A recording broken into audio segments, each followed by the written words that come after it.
Alrighty, it is race day, and I am heading out to Snoqualmie right now.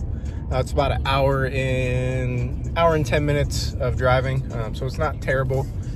This morning I ate a little fried rice, and that's really it. I usually don't eat a lot before races. Yeah, it's a personal choice, but I'm ready to go. I'm feeling good. I slept good last night, surprisingly. Usually I'm not unable to sleep because I'm so nervous, but last night I was good. We're heading out there right now, so I will see you when we get there. So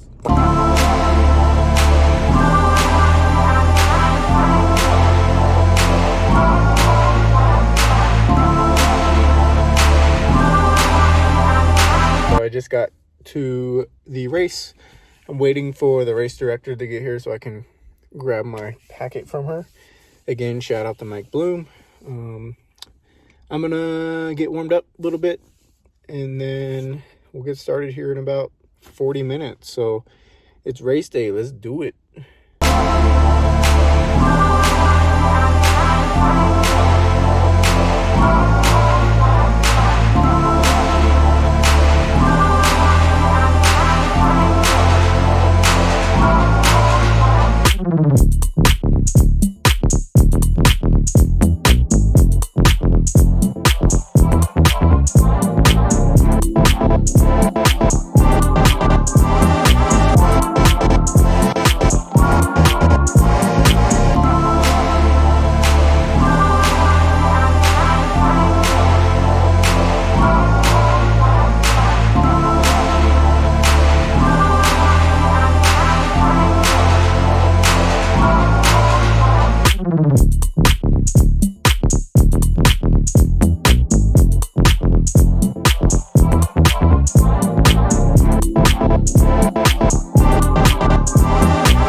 Alrighty, so the race is over. I'm currently driving back home. I'm not going to do the race recap while I'm driving. So I will give a little recap when I get back home. Alrighty, it is now time for the Jack and Jill Downhill Marathon race recap. I know in the last video I said that I'll pick this up when I get back home, but it's been exactly 1 week since I recorded that last clip.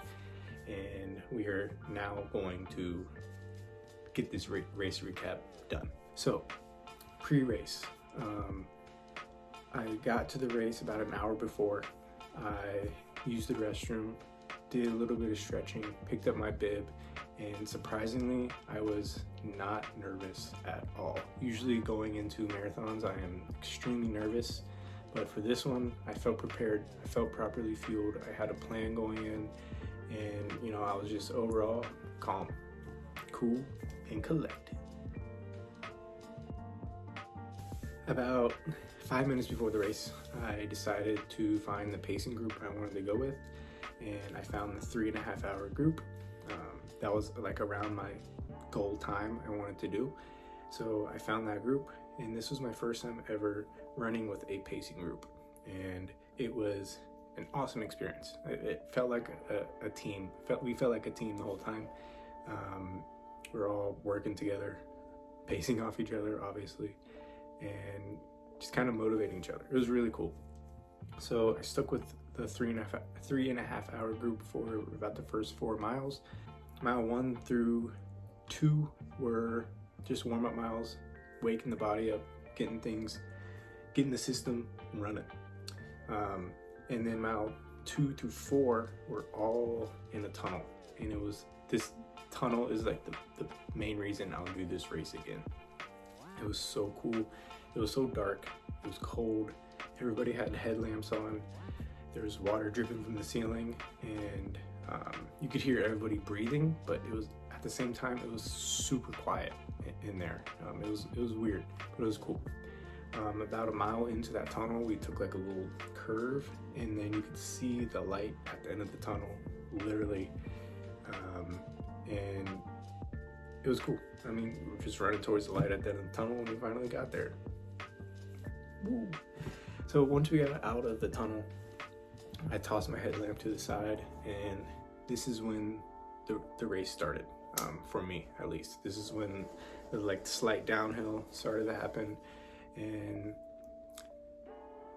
yeah, this was the actual start of the race. So I stuck with the three and a half hour pacing group for probably the next 2-ish miles. Once I got to about mile 6, I broke off from them and was running at like a 7:20 to 7:30 pace, and I felt phenomenal. I felt so good. Like, I don't even know how to explain it. I was feeling perfectly. I did exactly what I did explained in my video prior to this. I fueled perfectly. Everything, all my legs, everything felt great. I was able to catch up to the 3 hour and 20 minute marathon group at around mile 14.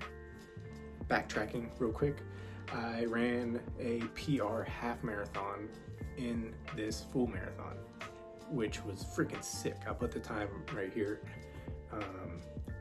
But yeah, I ran that half marathon in my fastest ever time ever, and I felt fresh at mile 13 still, and I was just kind of confused. I didn't know what was going on, because usually at this point my body's like breaking down. Out of the 5 marathons I ran, my body's like shutting down at mile 13 already. But for this race, I felt fantastic. So fast forward, caught up to about I think it was 3 hour and 20 minute pacing group at around mile 14, and stuck with them for like a mile and a half, I think, and then felt good and got ahead of them. But that was probably a mistake. I should have probably stayed with that group for a little bit longer so my body wouldn't hit a wall quicker. So once I got to about mile 20, that's when I started to feel it. That's when, like, most people start to feel it. Mile 20, I ran at a high 7-minute per mile pace, but I could feel my body getting slower and slower. So I'll put up the pacing chart. You'll be able to see where I kind of hit that wall. So mile 20 through 26.2 were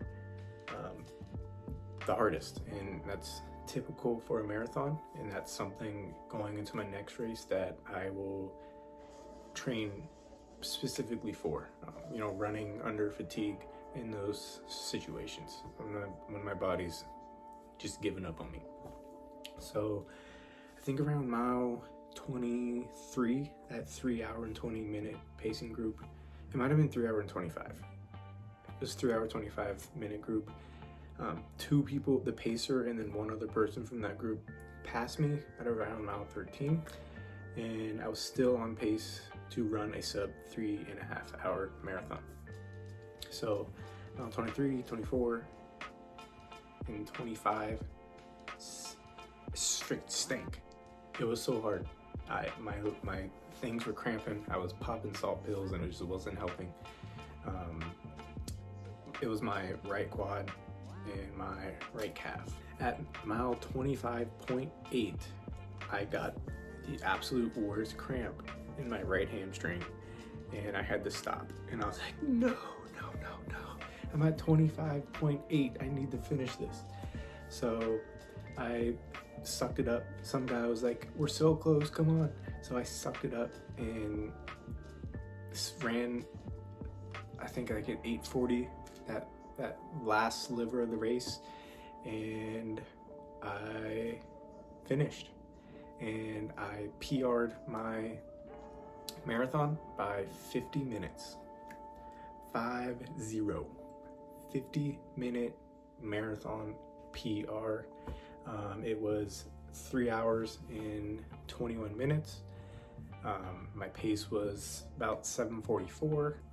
Ran my race, and during the race I kept telling myself to just run your own race, and that's exactly what I did. I think the fueling, the proper pacing, running with the pacing groups in the downhill, obviously, were the big reason I was able to hit a 15-minute PR. And I'm proud of myself, and I'm excited to start training for another marathon come December. Right now, the main focus is to just get as strong as I can, build back some muscle, and starting in December, I'll start training up for the Cincinnati Flying Pig Marathon. And yeah, I'll still be posting videos for you guys to follow along with my journey, but that will be the end of this marathon series. So I'll catch you in the next video. Peace.